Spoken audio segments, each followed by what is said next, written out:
Welcome, ladies and gentlemen, to another game day of SSL. If you don't know already, my name is Sino, and today we will be covering, yet again, Castaway's Exit Radiant. Today's a little bit of a different night, though. We have a doubleheader for two different leagues, but both are going to be BO1. So, two max maps, two different maps. It should be an absolute amazing night. Two bangers back to back. Again, it should be a banger game. Let's get the pre-show on the road so we can show the graphics, the visuals, set that stage, and get these players in as fast as possible. Seeing these two teams face off, there's only one map that you can really go to, and to set the tone, you guys want to guess what that map is? No? No? I guess I'll just spoil it. Looks like we'll only be going to layer today, as it is a BO1, unfortunately, and that means one map is going to take precedence. So players have to get right out the gate and put their foot straight on the gas if they want to be able to, you know, establish a form of lead, because if they don't, they lose points quite early, and we've seen what that does to teams and how they start to struggle when they don't have that advantage. So, layer, upcoming, and for those of you who know what they want to do, if you want to drop a vote, you either put 1 or 2. 1 being Castaways, 2 being Radiant, and you have a chance at showing yourself in the poll on the bottom right-hand side of your screen. Right now it's 50-50. See how it'll play out.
Back on the road we are, ladies and gentlemen.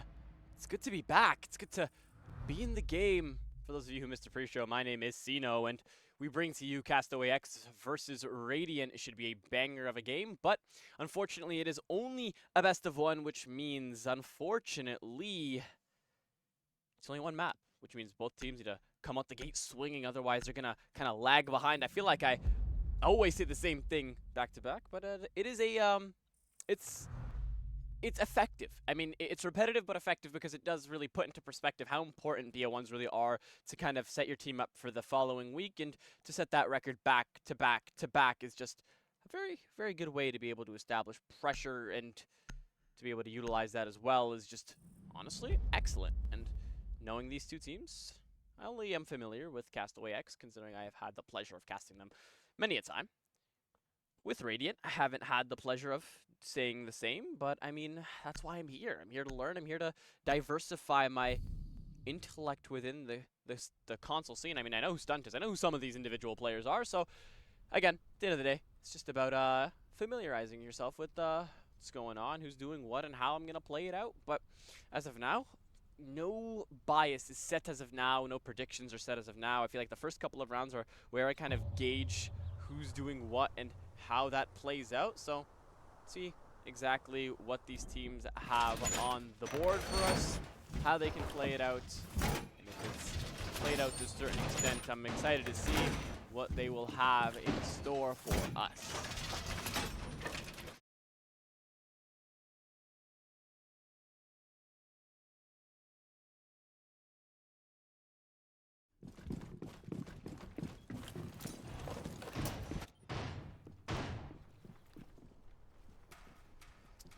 See how this plays out. I'm excited to see what these teams have in store, what they can do. Layer's just one of those maps where there's so many different ways you can play. You can decide to go the tertiary sites first, or you can decide to hit it direct head on and get as much power to pain as possible. You know, use all those operators that you can take advantage of, and it plays out in a extensive way. Hopefully that extensive way is in the benefit of both of these teams. Otherwise, it might be a little bit harder to deal with said pressure. As of now, you do have that shield operator who could be your point man, or it could be the Ashe as well. But seeing as they're entering in from two different areas of the building, it seems to be the former, where Ashe will be the spear entry, or the blitz will be. But as of now, droning in as a blitz, a little interesting to say the least. But it's to ensure the safe passage of the IQ, to make sure no bandit is tricking that pesky wall when you are using those Selma charges. You only have 3, so it's kind of good to be able to know when to use them efficiently and effectively without really kind of losing it. Now, hearing that clash, they know that there's going to be a little bit of an issue to deal with said operator, but operational seems to be the main push as of now, so nothing seems to be of the issue until this clash presents herself firsthand. Now, Ace already looking to get the job done. There you go. There's that first pick by the Ashe, but an instant refrag. The blitz goes head on, but it doesn't matter. So it's instantly in the face with that 12-gauge shotgun, but Ying has established all of that pressure. But Ships is in the building and gets rid of that clash. Now, a bigger issue, now that you've lost this clash in the shield that she possesses, 2 operators now trying to establish as much real estate as humanly possible to get the job done. It looks like we'll go for a collective entryway into the site. A meeting of 2 players soon to come, as looking how you want to kind of walk into the building. There's a lot more that you have to worry about, and I'm more fixated on the fact that there are 2 Vulcan canisters sitting right on this door, so if Ace doesn't have this main breach open, it could be a little bit more of an issue. But one bandit is not going to remain up. It's just going to be going to impact Rickett. But in that change, he'll be able to lose a good amount of health. Ace capitalizing with a good amount of reaction time. Just need to be able to continue to keep your foot on the gas. Otherwise, this might be a little bit of an issue, considering how much pressure is starting to amount from both sides of main. You see these players grouping up on you. It might be time to peel off, but no! Not seen. As now, they've taken a good majority of the site, but Soap only has that SMG-11.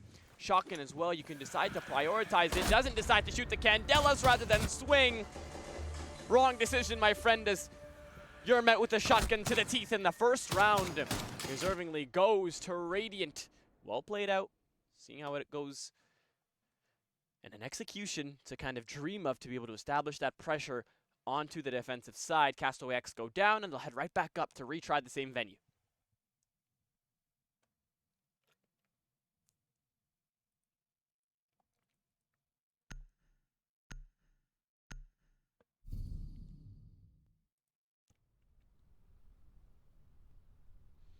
Good start to be able to establish some real estate, some pressure onto your other team. Now, the main idea should be establishing and maintaining said pressure. I mean, you don't really want to start off a round, do absolutely amazing, and then crumble the following rounds. And I feel like that's it's kind of basic advice, but again, it's effective. There's not really much I can say, but I mean, this is one of the more gifted sites among the maps, and kind of have to win it before you try anything else.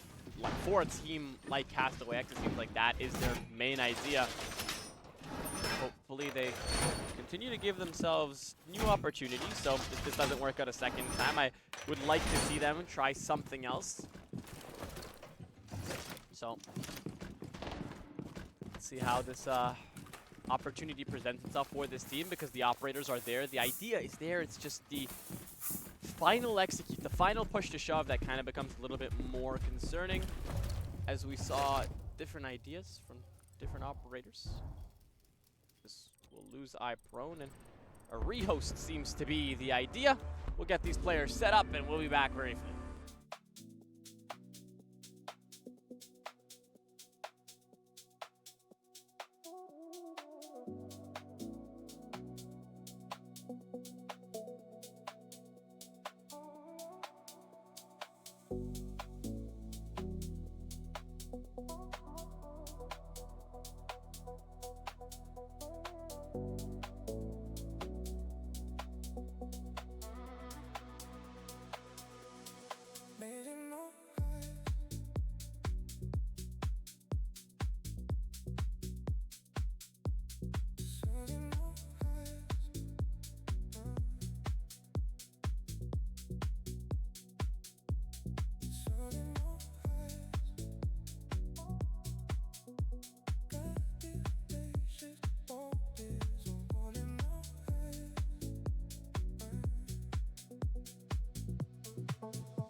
back, ladies and gentlemen. Wow, holy voice crack. But for those of you who missed that first round, or the entire pre-show, all of that, my name is Sino. This is Layer, as you can obviously tell. This is Castaway X versus Radiant. The previous round was interrupted by somebody putting their utility down and then their console just, you know, promptly exploding. So we're given the ability to replay the round because it wasn't out of the prep phase before it was called to be a rehost.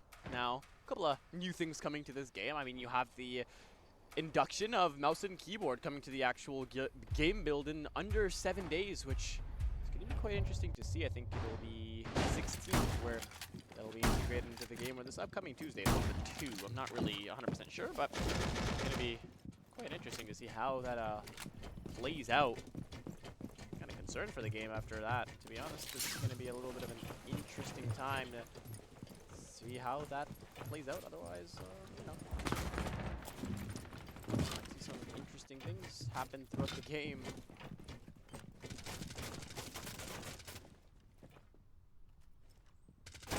Looking like the blitz now will not be droning in the player from below. It's a different operator on it this time around. It'll be Stunt, who is going to do the same thing verbatim, but this time on a different place, different platform, and looking like quick entry seems to be the main idea for this team. Now, being able to kind of ruffle in those Rotero drones individually, rids of the utility, but giving away your surprise aspect by peeking that window is a little bit of a blunder, but Swap doesn't really take anything. No business needed, as using those gas babes to deter this operator until that subsides. As of now, a lot of operators are just kind of working in and around the building, you know, kind of sending in that utility to find certain things of the building, whether it's to establish pressure externally or to rid of the utility. But right now it looks to be a little bit of both as the external breach gets put up.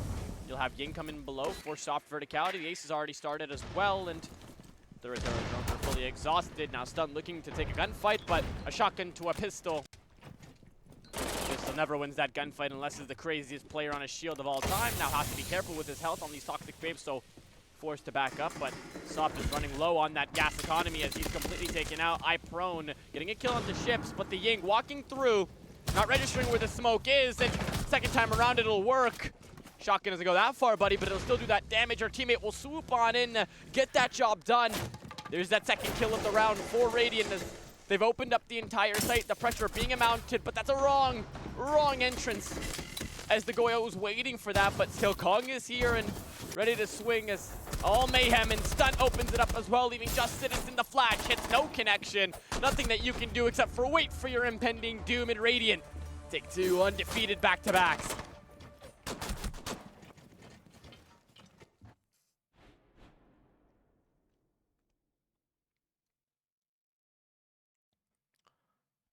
A beautifully played out round by this Radiant roster. I said I recognize some of these players, and they're doing a good job. I mean, one of these players on Radiant is a caster, so you know there's the favorability there. But I mean, Castaway X is just, you know, these are my goats. I've been casting these guys since week 1, which getting closer to a month ago, which is absolutely insane to think about. But wow, it's a refreshing playstyle of Siege when you see these guys continue to go neck and neck. There's just right ideas, but sometimes a pull of a team is so strong that you just cannot prevail. And that is a common trend that we've seen here today many a time. Now Castaways looking to bring the exact same roster on the exact same site, not kind of changing things up. If you guys are wondering what's going on with the bands, it's called the Year 11 build. Nothing works. So it will be, I think, if I'm not mistaken and my memory serves me right, it is Kaid and Azami bend out on the defensive side, and it'll be Dokkaebi and Deimos on the attack. And then after this round, it will be the 3rd and final for the game.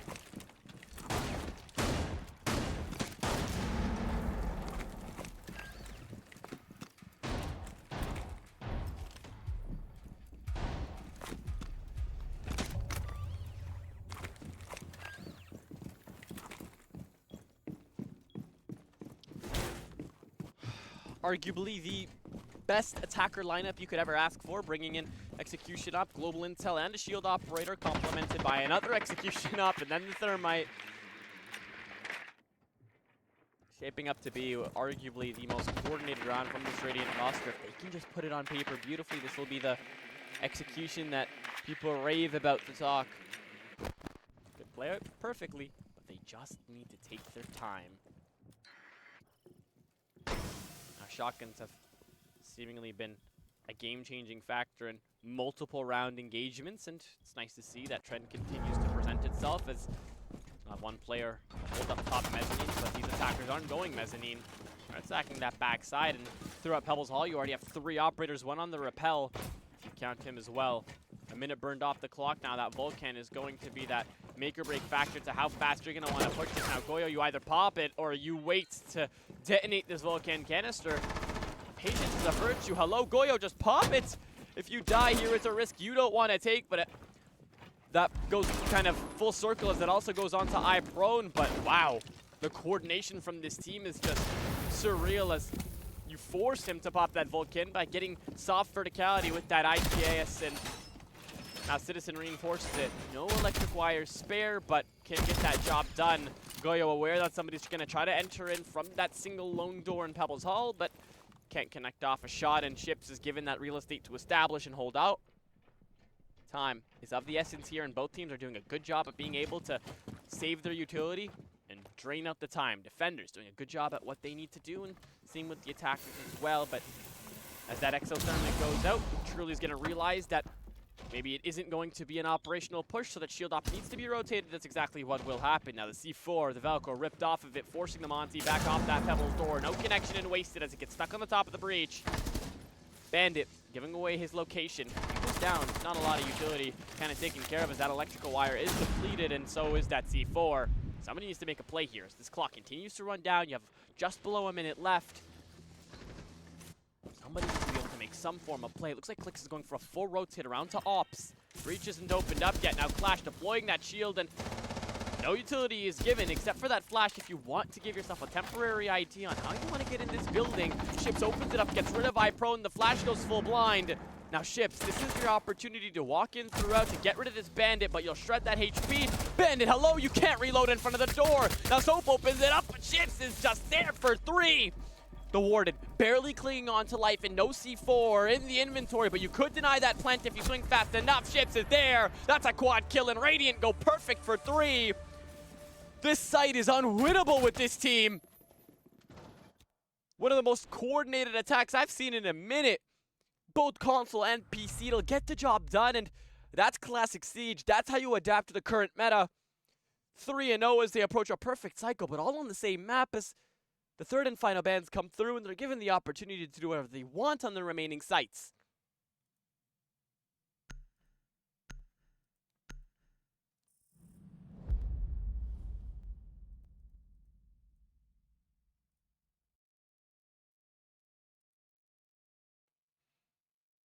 (3-0), the score line, meaning if they decide to kick back and throw each and every round from here until halftime, given that would be a 3-all split, it would be a little insane to see how it'll work out.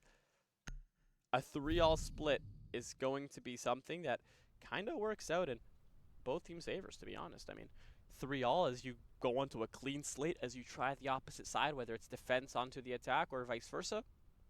It's intriguing to see how that really plays out.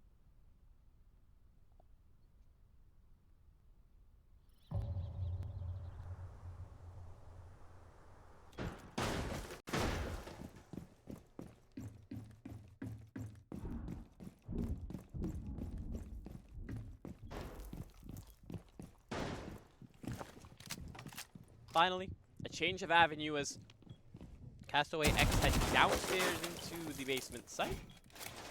Excited to see how that'll play out for them, as there's still a lot left to do in this matchup, and without certain reliability that you had previously, you're gonna need to kind of sit back, relax, evaluate what's been going on, how the other team plays, and from there, you either decide to go full on one play style, or you sit back, relax, and continue to take whatever has happened. Seemingly similar roster from Radiant, where they want everybody to have a certain set rule. You have a hard breacher, you have the spear entry, 2 spear entries on the Ash and Blitz, and then from there you also have the verticality as well. Now, a little curious as to see how that'll play out for them, but time, again, is of the essence. Castaway X did an amazing job at running that clock down against Radiant, but just certain minor issues is the reason why you just couldn't find joy, and it does happen. But it's about how you kind of come back from that and take your time to be able to establish a certain amount of utility to bring this back. Now, the smoke. If he stands up on his way down, Stunt will capitalize and take his head off. Now, if you didn't know, that goes two ways. You can either spawn peek that as a defender, or you wait for somebody to do something wrong as an attacker, take their head off as they cross back into filtration.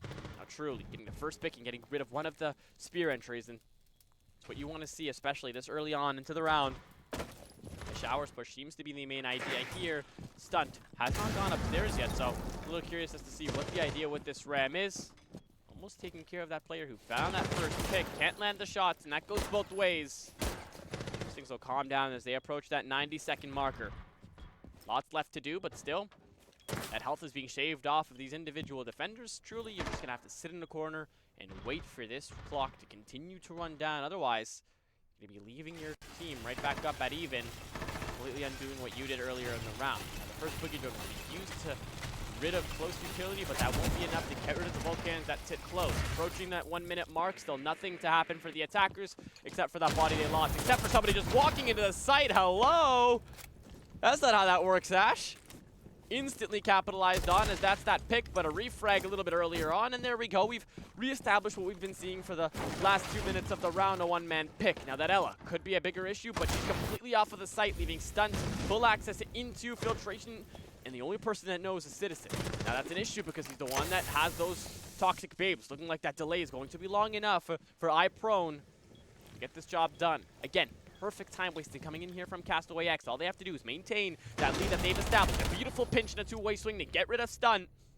And you know where these remaining attackers are coming from, but a little bit of a blunder as Chips and Kong team up to even out that man count. One player holding that cross, but isn't standing up, so can't see when those players cross through at that head level angle. 15 seconds remain, one player on that filtration door and the other waiting. Having one player right here is essential and pivotal to being able to deny that run in. Now you're gonna have to be able to win your one ships. You can! No way we blunder this as well! Into the red time, the plant needs to go down here and right now. 95% basically already down. The Ella, a little late to reaction, and Ships takes it again. Who is this guy? Individual brilliance, team excellence, and not much you can really criticize from going two bodies down to Radiant cleaning house. Beautiful show on how it should be kind of shown throughout each and every round. I mean, it's beautiful, to be honest. Not much I can criticize from either side. I mean, there's some rounds where you really can't criticize anything. Castaway X did a good job of being able to team up, play out the site to their liking, and from there kind of prioritize certain areas of the map, but sometimes the execute's just so well played out that it's just not going to work out in your favor, and unfortunately this is one of those games. I mean, it's absolutely amazing from Radiant. I've never seen coordination this well from a team. To be fair, I was going to say on console, but usually on PC, the lower tiers as well, you don't really see these types of executes playing out beautifully, and Castaway X are just probably going to have to wait until they get on that attacking campaign to be able to bring this back, because as of now, this layer is shaping up to be attacker-sided. Castaway X are just kind of late to find any response because there's so many different options that you can bring to attack. I mean, you ban the global intel, you ban Deimos, Snake, and Dokkaebi. Yeah, you've gotten rid of the operators that can roam clear, but that doesn't complement your playstyle. Castaway X like to sit on site and play Siege traditionally, so it would make more sense to get rid of operators that force them into bad positions, whether that be the Blitz, the Blackbeard, or the Ace, but that won't happen for the remainder of the defensive campaign, and these are notes to take on for the next attempt at layer on the other half. But Sop pops the gas pipe and loses a good amount of health. Assuming was looking at a teammate, and Citizen now shows you what this angle looks like from the other side. Anyone who crosses, if Stunt tries to get back on this angle, it could be a little bit of double jeopardy.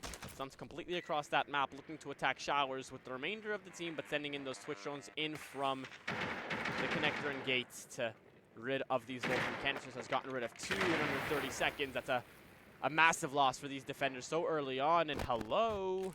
There we go. Thought that was an attacker for a second, but no, it's just inverted.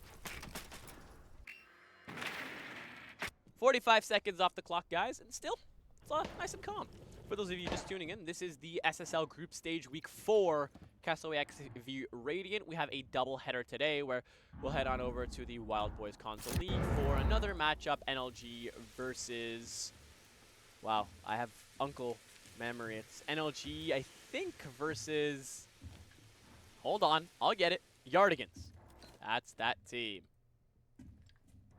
There we go.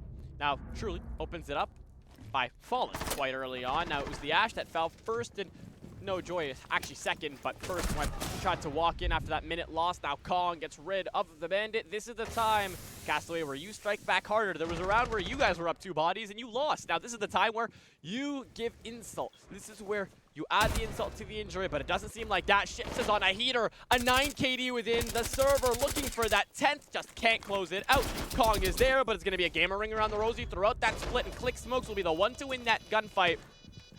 Now, iProne on a little bit of a late flank. Could shape up to be a perfect attacking half. Could be 6-0 as we get to the 5th. A whiff! Oh no, iProne! Oh no! I'm not even going to put that at the replay screen. Not something you want to see. When you are down 4 rounds, now make that 5.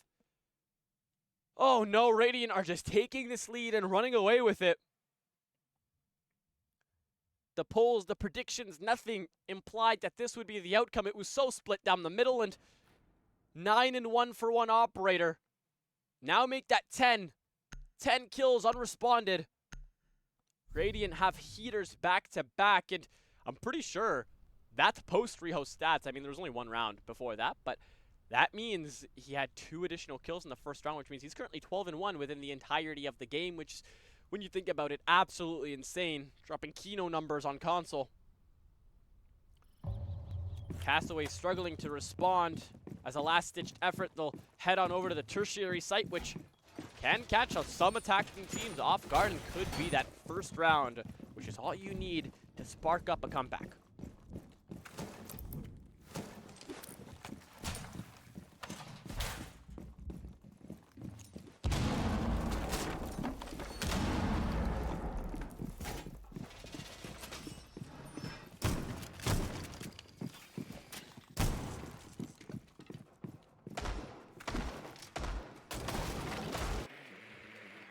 First appearance of Castle on this entirety of layer.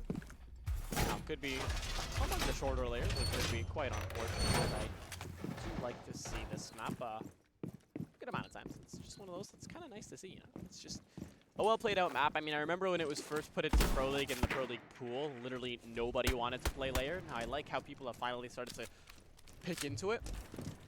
Given this is a BO1, nobody necessarily picked into it, but both of these teams didn't mind having it on the board throughout their ban, so fun times.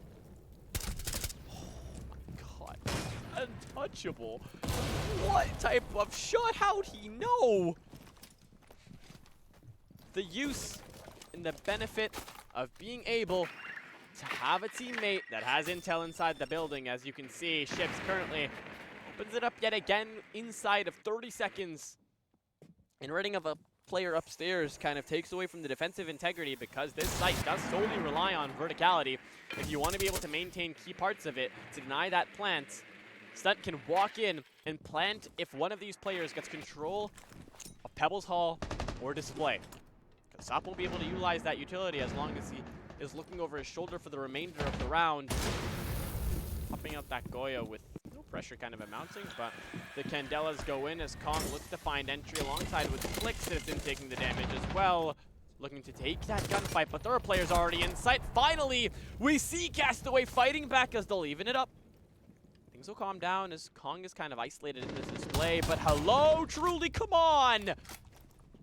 Not something you want to see for a team fighting so desperately to come back.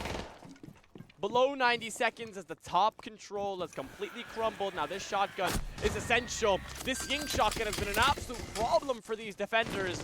6 kills unresponded for, and Cocked will get the next. It's realistic to be able to bring this back. If there's a site that you can clutch out, it's this one, because of the amount of verticality established for the amount of time that your team has burned for you. But the time is running low, and so is the utility in your favor and the health as well. Not really anything going in your favor, as these attackers have an abundance of utility to sit back and relax on utility as well, but Kong doesn't really care. Candela's finally getting sent in through 2 areas to make it virtually impossible to rotate without getting affected by them unless you can shoot them out, which you can't in this case. Now half a minute remains, one player sits outside the breach to cover, a misplaced free fire, and a Ying looking to go big and go 7-0. Swinging out on the misplacement of that free fire. Kong successfully connects, and 6-0 rounds as Radiant continue to clean house. Could this be the first 7-0 that we've watched on this channel in a very long time?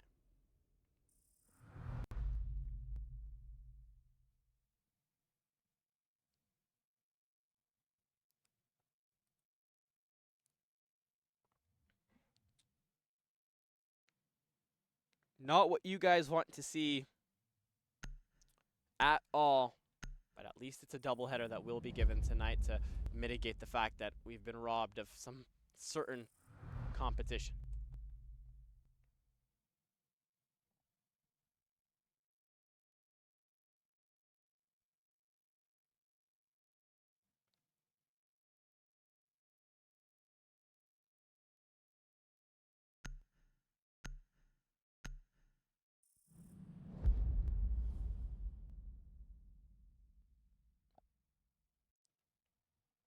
The thief of joy is the coordination from Radiant. Truly, I mean it when I say this, it's absolutely amazing. I don't think I've ever seen a level of coordination back to back to back like this. They have their eye fixed on the target, and as somebody who isn't too familiar with console teams, as I'm making my re-entry, this is just one of those, is just wow.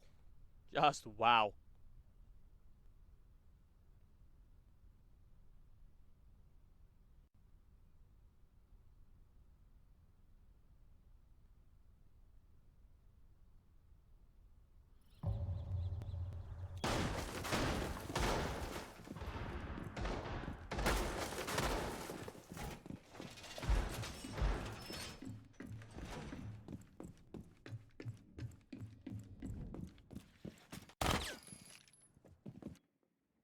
Castaway X, this is where the greatest comeback of all time comes throughout. We've seen it. I've seen it personally. I've seen some crazy comebacks in my time.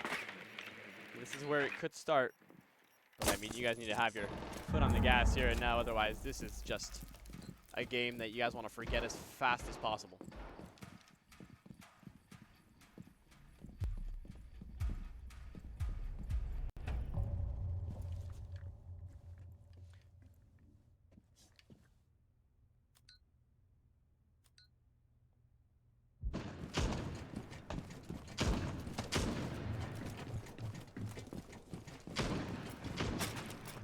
Sorry, I'm just kind of collecting my thoughts on the fact that we've literally seen 6 unanswered 4 rounds. I don't think I've seen that in a really long time. You don't really see that unless you see an imbalance in teams, which I really didn't think that was going to happen. Seeing this kind of going through, considering I've seen Castaway play, and again, I've been in love with their playstyle since that first week I've been able to cast them. It's because it's a traditional playstyle of Siege. Now, sometimes it's outdated, yes. Is it fun to watch? Yes. I don't like the TDM meta where players just run around with ACOGs and have a jolly old time. But as of now, it's just a complete mismatch in pacing. Not a single team looks like they'll be able to hold Radiant, except maybe even the Wild Boys team would struggle with this level of coordination. I'm not going to lie, but it'll be a interesting time to see how that'll play out. Mina burned off the clock and instantly heading to the basement first round for Radiant is a statement to be had, and hopefully they'll be able to continue to back that up with the way they're playing.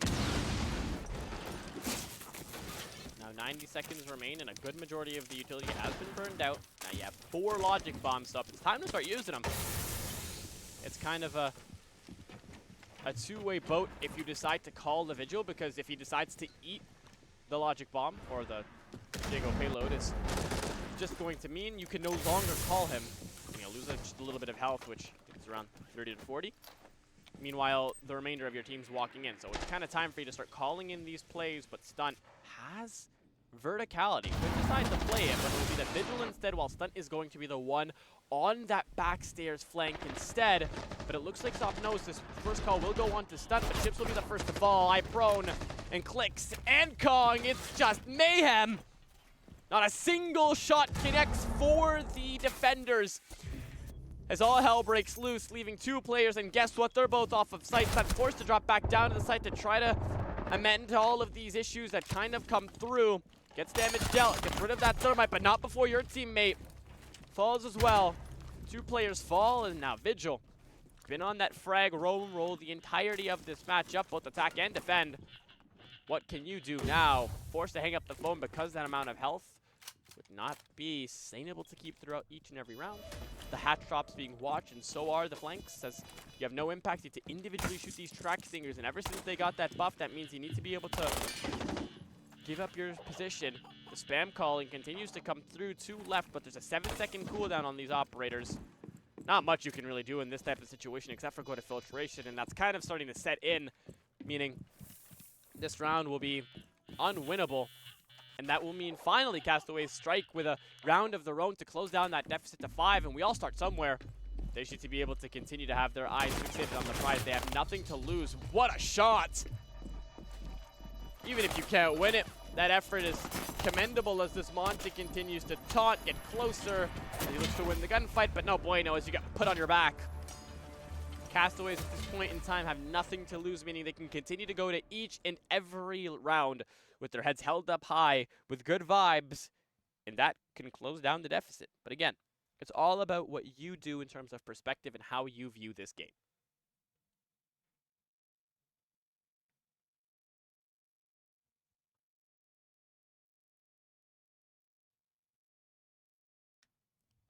One to 6. Should be an interesting round, to be honest. I'm kind of disappointed and happy that they won that, because it's good they won a round, but I'm kind of disappointed that they didn't come earlier in the round, considering how much one-sided affairs we've been seeing throughout this league. But it is what it is. Optimism is key to these types of situations, but upstairs is a disastrous round to deal with when you see a Tachanka, but luckily for them, no Tachanka to deal with. There is a good amount of denial still, so don't write this team off. Flash, Thorn, and Smoke will be your main denials for this round.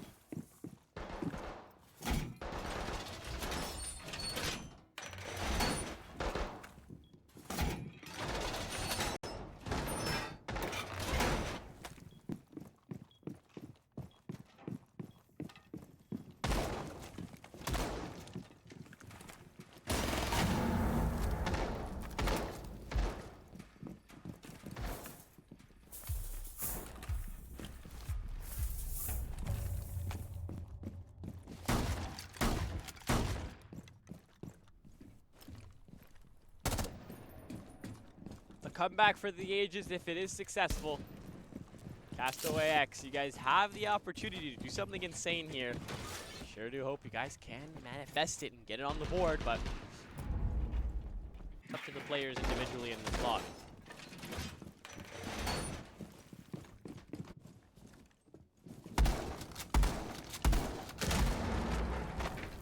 Having Mira on this setup is, again, a two-way revolving door, because somebody can go below and decide to play it, or the Twitch can try to get lucky, but it doesn't really look like they anticipated that there would be a Mira on the board, so no verticality, no Damos as well, meaning no floor banging, which is a little concerning in itself, but there's a different way and precedent to play each and every round. Chips roaming, though, could be a bigger issue as well, knowing how impactful they have been on this entire series. I mean, 11-2, and I think it was 13 kills in total if we're counting the kills prior to the rehost.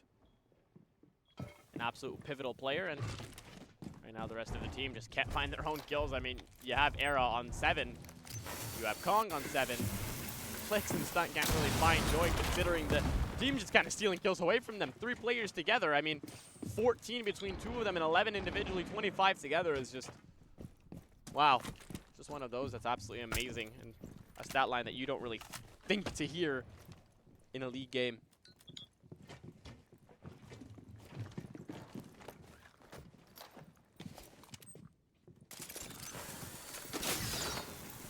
Now the first Razor Bloom will be triggered out.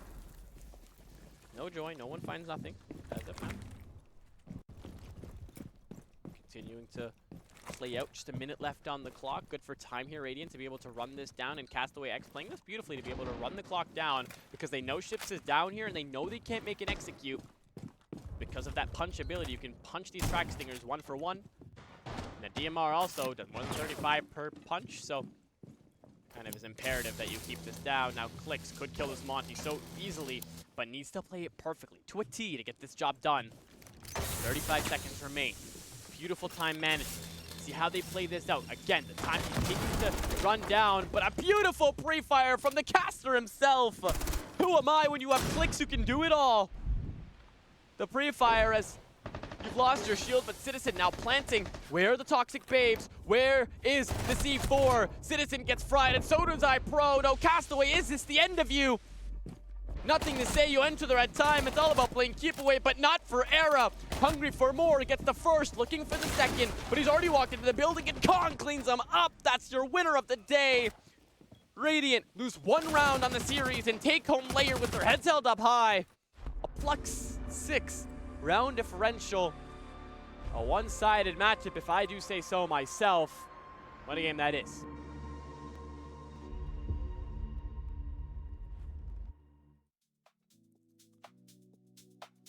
I'm honestly speechless to say that's how that ended up. I thought it was going to be a little bit more evened out than the matchup that we saw last week, but it is what it is. Siege does bring those crazy things onto the board, but at the end of the day, that is the end of the series. Radiant take home the win and continue to soar high.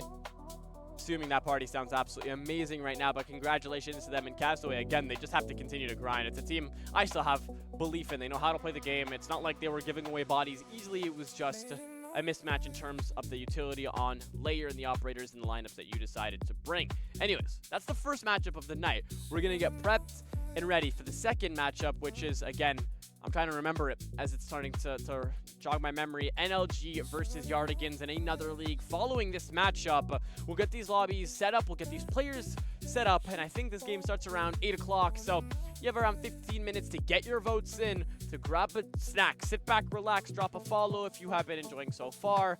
I've been Cino. We'll see you guys in a bit. We'll be back as soon as possible.